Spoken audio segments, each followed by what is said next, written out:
places where I come from. You said I should tell you about myself.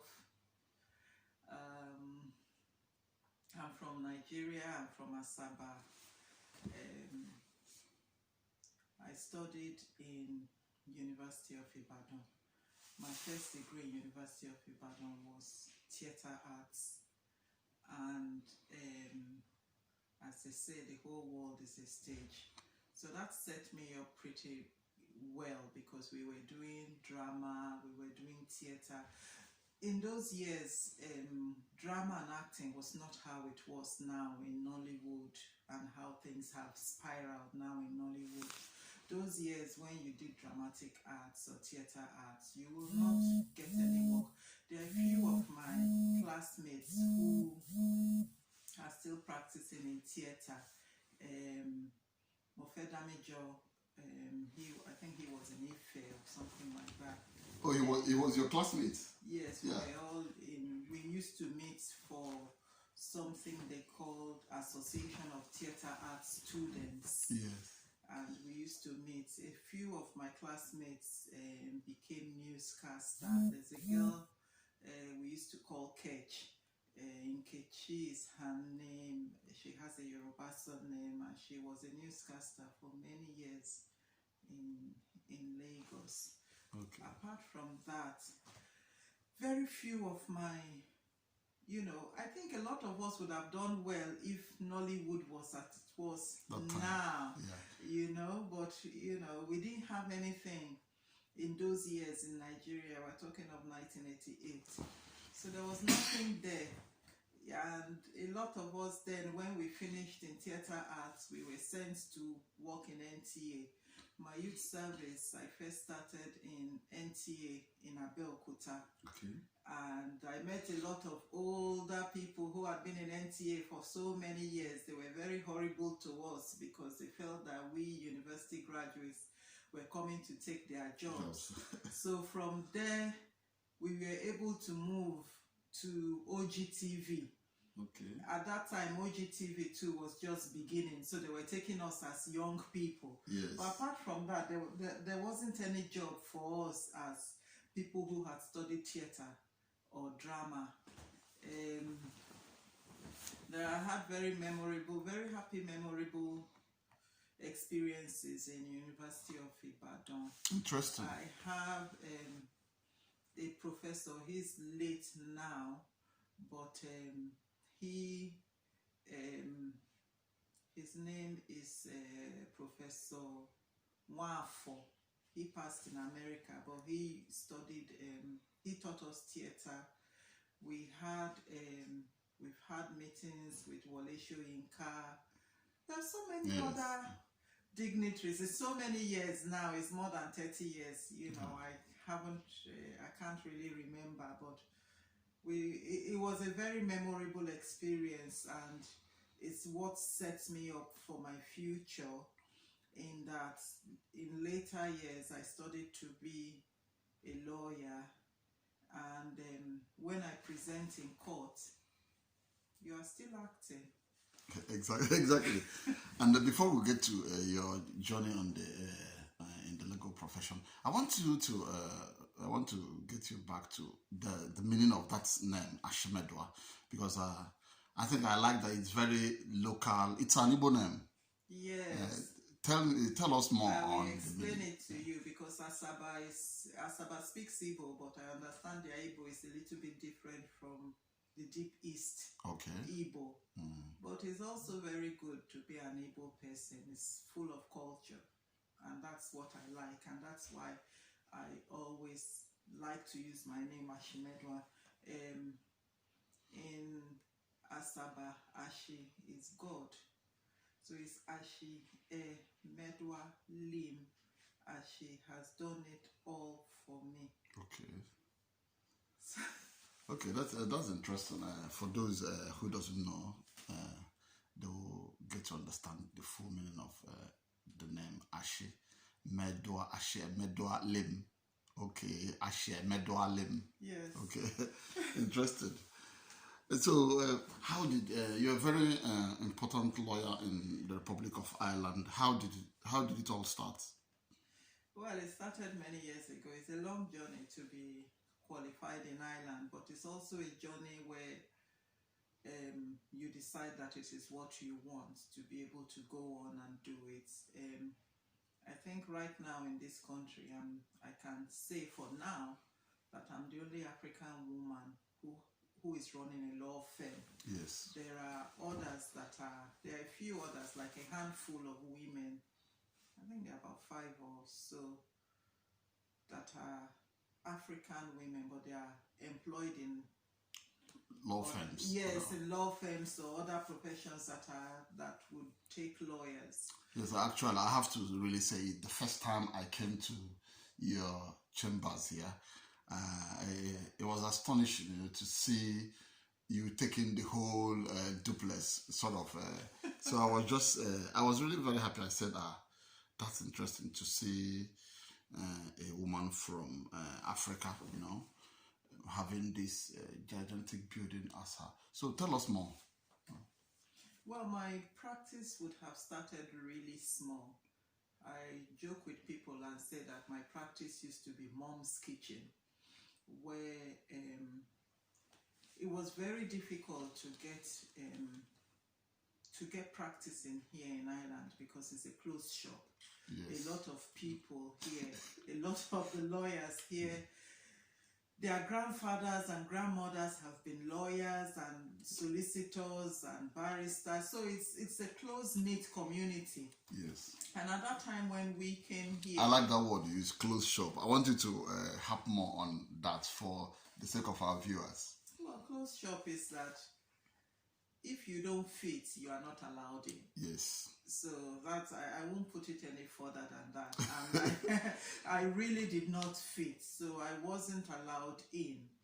But I had to prove myself, which is what a lot of us fail to do if we want to practice in places, because they don't allow us as migrants. We always have this saying that you have to be 10 times better than the indigenous people. So you need to put in everything that you have, and that is what I did. So in the process of doing that, I got a master's, I started a PhD, I had qualified in New York, and I'm also qualified in the UK. So there wasn't any reason why anyone would stop me from practicing. So the next stage there was that, where would I get clients? Because I had looked for work. Yes. In those years, we are speaking like from 2006, I couldn't get work. I was going to interviews and people were interviewing me, and I was getting, you are too qualified, you don't fit. But that's because our people don't go this extra mile. Our people don't go the extra mile. Yes. So I had all the qualifications, but I had no money in my pocket and I had no job. So when you asked me that how did I start this journey, yes, then I think of how we grew up in Africa, in Nigeria. I thought of entrepreneurship. I thought even the women who come out in the morning and sell akara beside the road, they were running a business. Those who were selling puff-puff, they were running a business. Those who were hawking water, they were running a business. So why will I sit down and not run a business? Are you telling us you brought your Igbo business initiative into play? Because they will always say that Igbos are good in finding a way where there's none in business. Well, my back was already up on the wall because I had no money. Yeah. But if we look at it in the Christian way, when God was sending Moses, he asked him, what do you have in your hand? I had no money, but I had my knowledge that I had paid so much money for and got all the qualifications, and that was what I had in my hand. So I had to start something, and that was how I started my law practice. My law practice was only me. My printer I bought in Havenoman for €50, and I used my son's small computer. But I had goodwill because I had made friends along the way. I had a friend who was a printer who would print leaflets for me and who printed business cards. So I started my journey going around.